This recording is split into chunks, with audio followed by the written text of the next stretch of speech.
Which show is it today? You might like this, The Legend of Josiah Blackwater. Give it a try.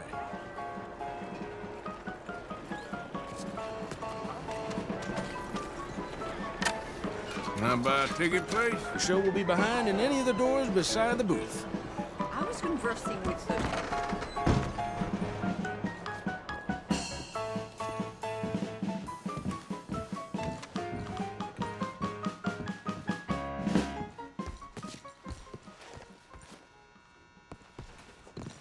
Welcome, one and all, to the remarkable example of modern entertainment at its finest.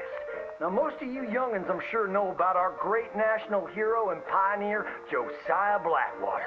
Him that gave the town of Blackwater its nomenclature. You see, only about 100 years ago, weren't nothing here but big old forest, ferocious beasts, surly savages, arid deserts, and unconquered mountains. The West, well, the whole West was untamed. Your mama probably told you bedtime stories about Josiah's many adventures. But I'm gonna tell you a story you ain't likely to have heard about his possum hat. Now, Josiah Blackwater was born in the year of our Lord 1782 in a log cabin just west of Ansburg. He was a special boy. His pa gave him his first rifle when he was 3 years old. Boy, he took to it right away. He exclaimed, "There's a whole mess of critters out there in the woods that aim to eat us, so I'm gonna consume them first." Yes, sir. He really took to killing all manner of things. He was such a keen shot. One morning, he was sorting up some winter turnips for the root cellar when a big old bear and her cubs came in the kitchen hunting for food. It had a mind to eat up all the jams and preserves. Josiah grabbed that bear and wrestled her to the ground and squeezed and squeezed and squeezed.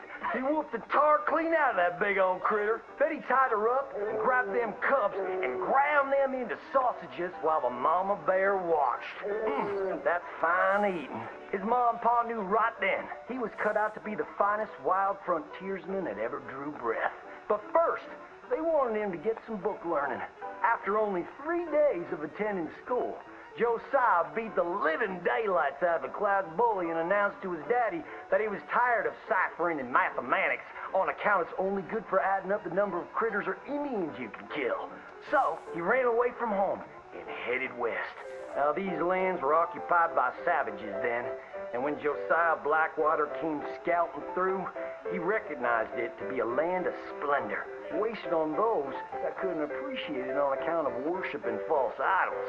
He got rid of all them pesky buffalo, and thereby ensured those infernal Injuns didn't have nothing to eat. Of course, that got them mightily riled up, so he had to slaughter all of them too. Just like his daddy had once done to the Redcoats in 1775. Right about that time, he met an Indian girl he took pity on account of having annihilated her family. She was 12 years old, and so he took her as his wife. She gave him 2 sons before she died of typhus. Now, y'all know that Josiah Blackwater wore a possum for a hat. But most don't know how that came to be. Well, one day, old Josiah was riding a couple of alligators down the Lanahatchee River. Riding, standing up, and shooting eagles right out of the sky when he sees a big old mountain lion about to eat a possum. Josiah grabbed that mountain lion by the tail and wrestled it till it was plumb dead. Well, that possum really took to Josiah. Followed him around like a dog loyal to his master. Yes, they had a lot of adventures together. Now, Josiah never cried a day in his life, but he pert near did on the day that possum passed. For they were mighty fine friends. So he skinned it and made it into a hat. Back in them days, a possum skin was as good as money. But he never parted with that hat, not even for $10. Once he founded the town of Blackwater, he sent word for settlers to come. It was the last stop in the west before San Francisco. He met a girl by the name of Rufina Helsby at a barn dance one night, took her as his wife, and settled down. Built himself a cattle empire and had 14 youngins. But Josiah Blackwater wasn't the home-loving kind, and he grew mighty restless. One day on the courthouse steps, he announced, "You may all go to hell, and I will go to Saint Denis." And so he did.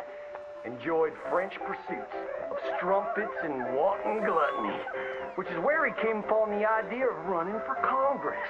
He wore that possum hat every day as a congressman, as a reminder of where he come from, saying, I may live in barbaric splendor, but I always remember, keep your friends close and your gun closer, because you don't know when you might have to shoot them.